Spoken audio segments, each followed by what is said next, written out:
patient rec, we're going to come over in the computer, we're going to scan it, and it'll bring up the exam and make sure everything's just correct on the screen. We're going to be doing 5 views, but for the AP, the internal rotation, and the lateral, if the pelvis is less than 19 centimeters, we'll be angling the tube 5 to 7 degrees cotton. For 19 to 24 centimeters, it's just perpendicular, and for pelvises greater than 25 centimeters, it'll be 5 to 7 degrees cephalic.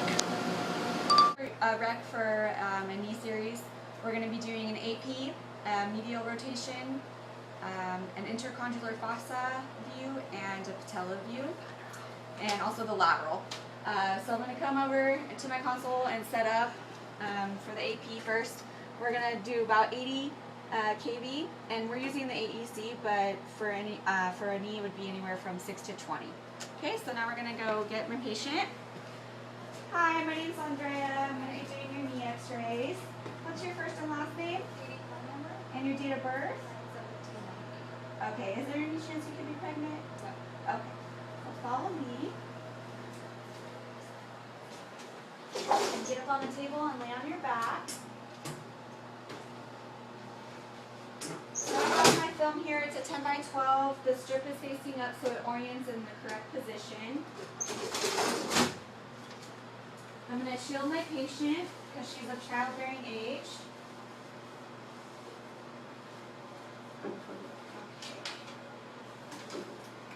And I'm going to center for the AP knee, 1/2 inch below the patellar apex.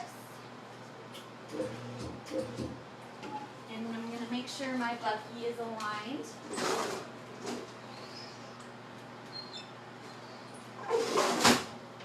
Okay, I'm going to make sure her foot is straight up and not rotated. And, alright. Beep. We're in my film, and now we're putting in a new cassette.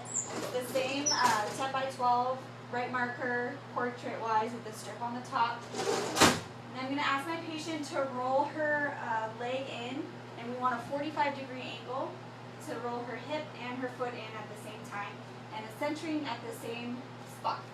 Okay, so beep. All right, now I'm going to go run this film, come back with a new cassette. We're going to do the lateral now. I'm going to ask her to roll over onto her side towards me. Okay, yeah, this leg is going to come forward. We're going to bend her knee 20 to 30 degrees, and the central ray is going to enter 1 inch distal to the medial epicondyles. Beep. Now we're going to do an intercondylar fossa view. This is also known as the Beclaire method. So what we're going to do is use an 8 by 10 with the strip up again. We're going to build it up to reduce the OID. And we're going to enter at the apex of the patella about 1/2 inch down to get the joint space. And the degree of angulation depends on the degree of the tib fit. Okay? Oh, the technique for this is about 70 kV, 6 mass. Alright? Alright, next we're going to shoot a tangential patella. This is also known as the Steadicast method. So I'm using an 8 by 10 again, and with the strip pointed at the top and my right marker in the bottom corner. I'm going to have the patient hold it right here and make sure the shadow of the knee is right in the middle. And I'm also going to collimate down because we're only getting the patella. And the degree of angulation depends on how flexed the knee is. And it's going to be entering 1/2 inch below the apex of the patella. My technique for this would be about 70 kV and 1 to 6 mass. Okay. Beep. On the screen we have our 5 views, and this first one is the medial oblique. And for this we want to see the tibia and fibula separated right here. We want to see the proximal joint space, and we want to be able to see both the tibial plateaus, and the patella is going to be centered more on the femoral condyle right here. Next we have our AP knee, and we want to be able to see the joint space. The knee is fully extended. We want to be able to see the patella superimposed on the femur.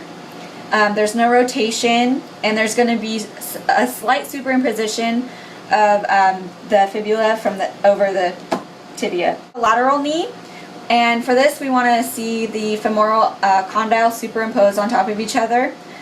We want to see the joint space open, the femoropatellar joint space, and we want to see superimposed femoral condyles.